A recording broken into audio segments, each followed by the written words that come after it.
Morning guys, hope you're all well. Welcome back.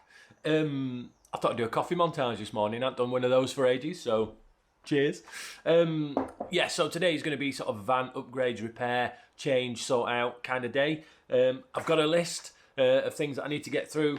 I'm hoping to get through all of them, but first I need to go shopping to go get some carpet and some contact adhesive and some screws and some other little teeny weeny bits. So let's go to the shop now. See you, bye.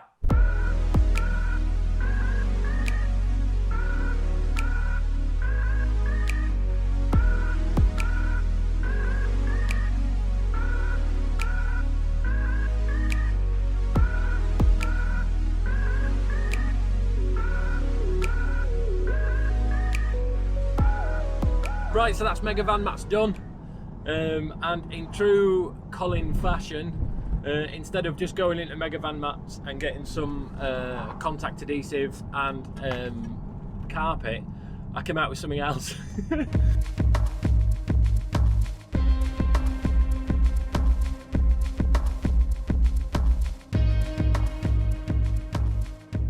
have I put the toilet tent?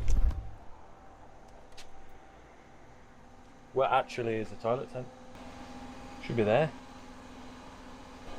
I found the toilet tent. I basically used to hang it from here so you could see it and everything like that, but then I realised that there was a space under the bed, so that's where I put the toilet tent. So let's reproof the toilet tent. And with the magic of YouTube, here is the toilet tent. So to reproof it, I'm using Nikwax Tent and Gear Solar Proof spray on waterproofing and UV blocker for all synthetic waterproof textiles.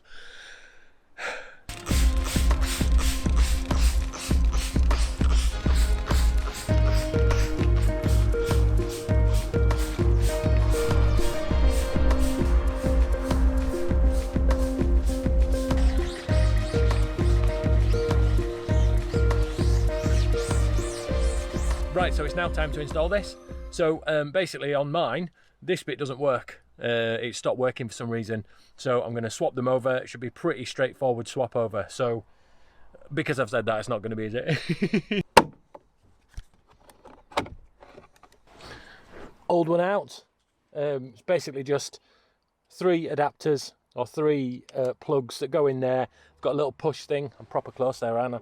There's a little push thing, and you just push it down, pull it out, and they come straight out. And then this is basically just a straightforward replacement. So let's hope it works, because it's a second-hand one.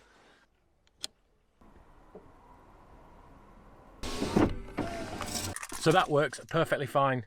So I might use this, might just turn this into a bit of a paperweight or something pretty cool. I don't know, I might figure something out, but I'm not going to throw it away. So yeah, it works perfectly fine. So it's just a case of just pushing it back in again. I removed it with just a plastic trim tool.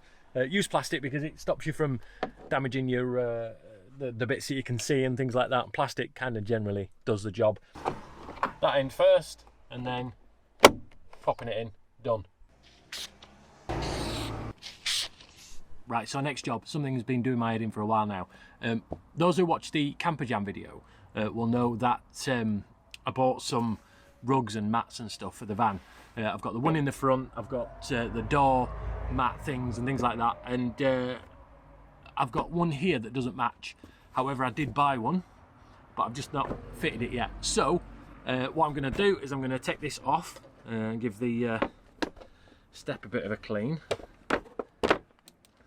Some people were asking me as well how I'd fitted this to stop it from falling out all the time, because basically every time we walked in and out of the van, it'd fall out. And I'm basically using heavy duty staples. So I'm using a Stanley aircraft aluminium staple gun. Pew, pew, pew, pew, pew, pew. So next, let's get this popped on there. Get it centered, otherwise that'll do my head in.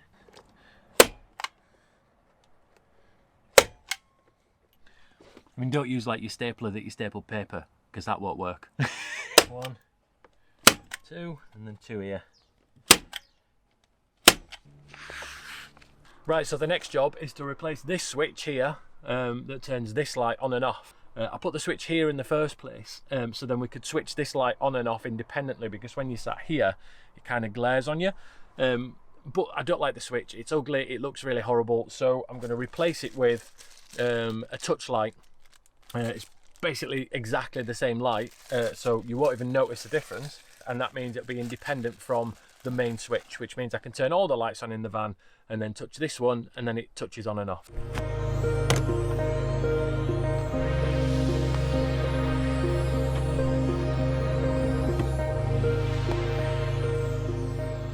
Right, so that's the touch light done, and that looks way nicer than having that horrible switch up there. It was just bulky and horrible, didn't like it. So now, so next job is to get this cover back on the door lock. I lost my old one, so I've just got a new one. So let's pop that on now. It's a proper pain in the backside to do. Huh. Easy peasy lemon squeezy. That job is done. That looks so much nicer now. It looks finished rather than like a bit of bare metal. So the next job on the list is the rear view camera. Now, apart from, you know, the rear view camera not stopping working, it kind of goes all fuzzy and funny, and then sometimes it switches on and off. I think it's partly to do with my dodgy wiring. So what I'm going to do is I'm going to rewire it, put the connectors on properly, because it's just twisted wire and insulation tape. It's not the best wiring solution, I'll be honest with you. So I'm going to use, let's just grab one. So I'm going to use some. So I'm going to use some of these little connecting blocks. Basically, just shove the wire in one end, then you crimp it with a crimping tool. One very similar to this, other brands are available. And then you put the wire in the other end, crimp it again, and then you get a better connection. So I'm thinking if I repair this and make the connection a little bit better, it'll make the rear view camera work nicer. I don't know. So I'm going to make sure the ignition's off because it's a switch live. And then once it's all wired in and done, then I'm going to switch it on, make sure it works. Fingers crossed, eh? Right then, turns out that's what the problem was. Just dodgy wiring. So I've basically wired it up properly now, put the connecting blocks on. The rear view camera works absolutely flawlessly, and so does the front camera. That's not switching on and off again. When I took the insulation tape off, the connectors had come apart, but they were sort of touching every now and then, which is why it was sort of intermittent with the power. Genius. I love simple, straightforward and easy jobs like that, and it's things that have been like on the to-do list for such a long time, but it's nice to have a day with a van just to make sure everything is tickety-boo and hunky-dory. Right, so under the bonnet I've got a electric hookup switch, and the gasket fell out that stops it from well, you can see there's like a hole. I'll put some B-roll up now. There's like a hole, and with the bending and twisting of the wires and stuff, they've actually split. So what I'm going to do is I'm going to replace that, put a new one in, and fix the wires and make sure it's all safe and sound, so that it's not splitting or touching or anything like that, because that is like, that's 240 volt when it's plugged in, and that needs to be perfect. That needs to be totally right.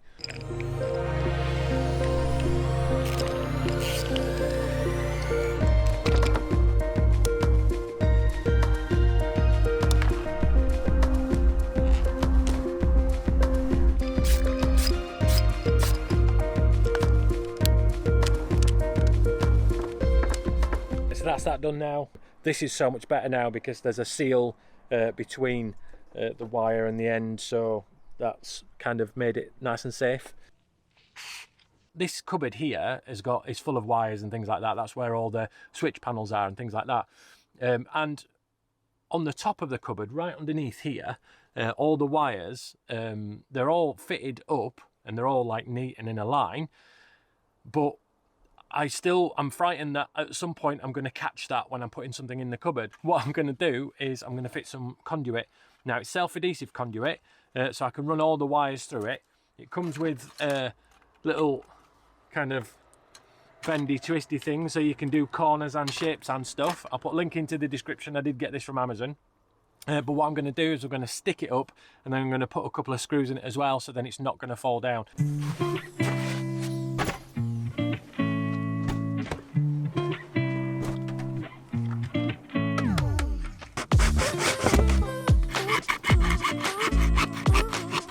Right, so that's that job done, and I feel so much better now. When there's people putting things in and out of the cupboard, I do worry that they're going to catch like cushions or food or anything like that on it. You know, I'm obviously careful because I know where the wires are, but not everybody else is, and that's not their fault, that's just my bad wiring. So I'm happy that I've got this conduit on there now. It just means it's totally safe, totally out of the way.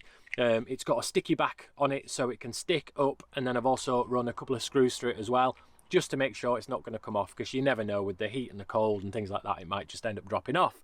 The conduit opens up like that and then closes up, and I've got loads and loads of wires in there. I've got like the solar panel wires in there, I've got the diesel heater wires in there, loads and loads of wires. They're all completely safe now. I was going to film it more, but like that cupboard's super tight, and you'd have just seen like right on my nose, and like nobody wants to see that. Right, so the pièce de résistance of the installation-ness, the bit that I've been looking forward to the most. Now, I've still got the light to put up underneath the shelf, but I'll do that in a minute. But the thing that I've been looking forward to installing the most is coming up now. It says, so it's from Van X, not sponsored or anything, bought with my own pennies and stuff, and it's something that I've wanted to do for ages. And that is make the hole, and I'll do some B-roll now, where you could just nothing. It just is a useless space on the dash to put one of these bad boys. So it's got the protective film on it at the moment, but basically it's part of the comfort dash kit, and it makes the top half of your dashboard another glove box. Also with this kit, it comes with the vent covers, so it means that I can have some snazzy kind of polished piano black covers on there to make it all look snazzy and match, and there's one for both sides. So yeah, I'll be getting those put in. I'll put a link into the description below to a video that shows you exactly how to do this, and it shows you everything that you need to do. So you're going to need some plastic trim tools, a screwdriver, I think with the Torx 20, I think it's a 20 Torx, it's a Torx screw, and a lot of patience.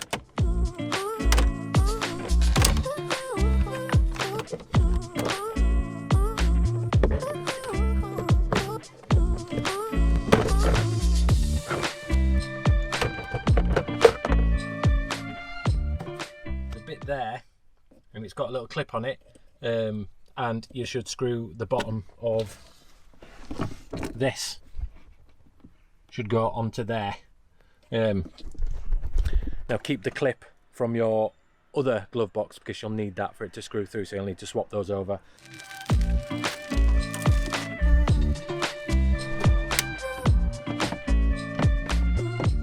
Right, so make sure you get these clips here. Make sure they don't bend when you're putting them in, and make sure they go in nicely like that. Sorry, I was really close then. And then it should just slide in nicely. Lovely jubbly. Job's a good one. Right, let's just get these vents back on again. I need to put a vent on the other side, but that looks well snazzy. There's a screw underneath, so you have to take the glove box down, and then there's a screw underneath. I'll do that now and I'll show you. There's a couple of screws, I've just taken that one out. There's one there, one there, one there, and then there's a couple or three underneath there, and then this will just drop out, and then I'll show you where the other screw to screw this in so it's safe goes.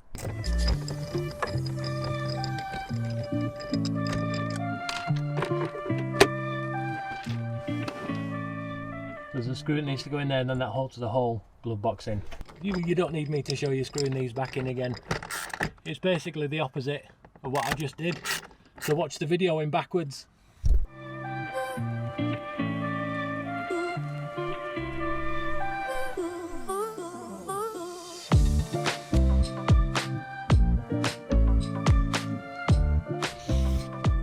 Right, so the final job of the day has come.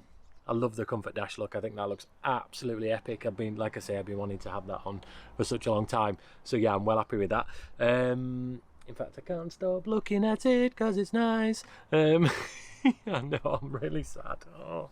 Final job of the day. Now, I've left this till last because it's going to need some thought process, and I didn't want to rush it. I have to cut out the board that covers over this bit here. I've got a new attachment system which I'll show you now. One side is going to be this. Oh, my list is flowing away, and that's going to go here like that.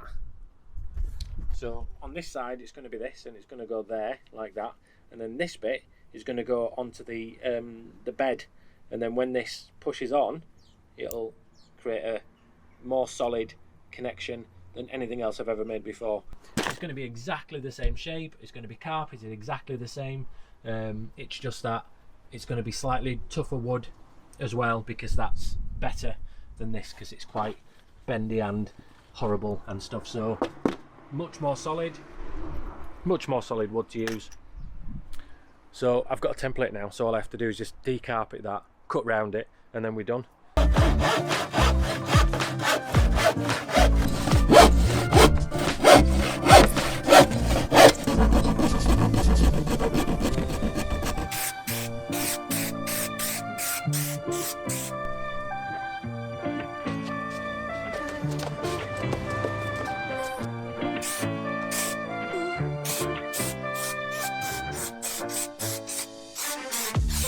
Right, so I've not filmed for a while because I've been in kind of thinking mode.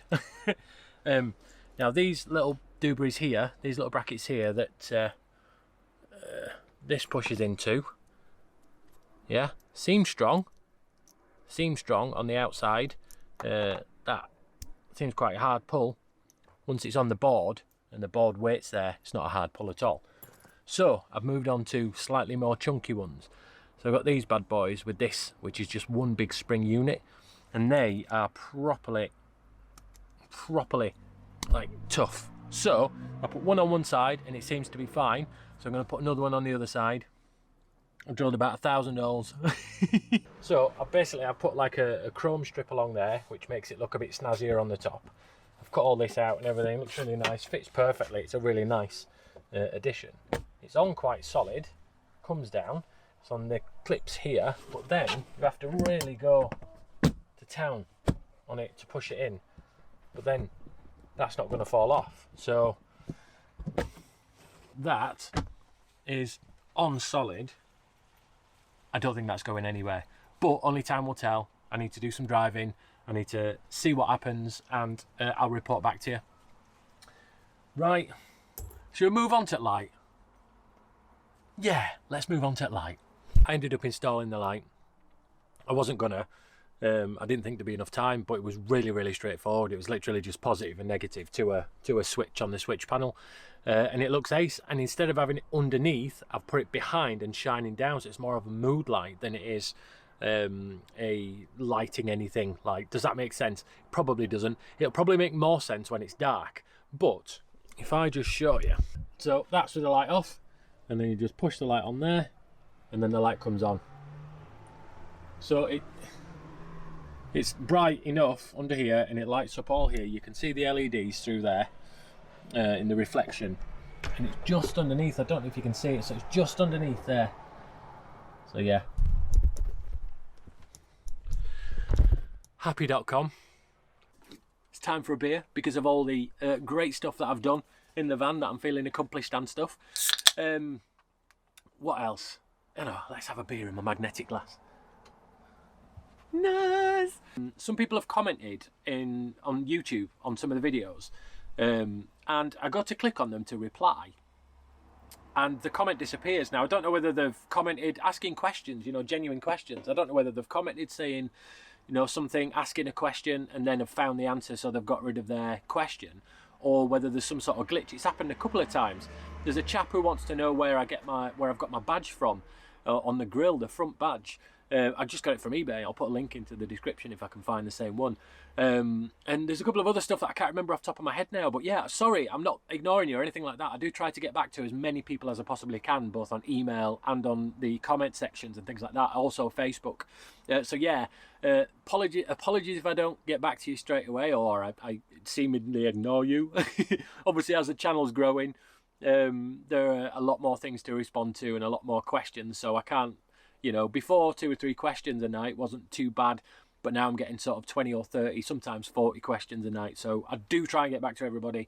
Sorry if it's blunt or, you know, straightforward, or it just answers your question and there's no niceties. I'm sort of juggling the Pop Top Adventures thing and the van and the trips and family, also with wedding season, which is properly crazy. It's calming down now, which means that next month I can start to do a few more solo trips and things like that. And the month after, as the weather starts to get bad and people start to disappear off my fells, I could start going out and walking in some pretty bad weather. Cheers, guys. You're all awesome. Thank you so much to everybody who subscribed so far. If you're watching this video and you haven't subscribed, why not? Anyway, cheers, guys. We'll see you on the next one. See you, bye.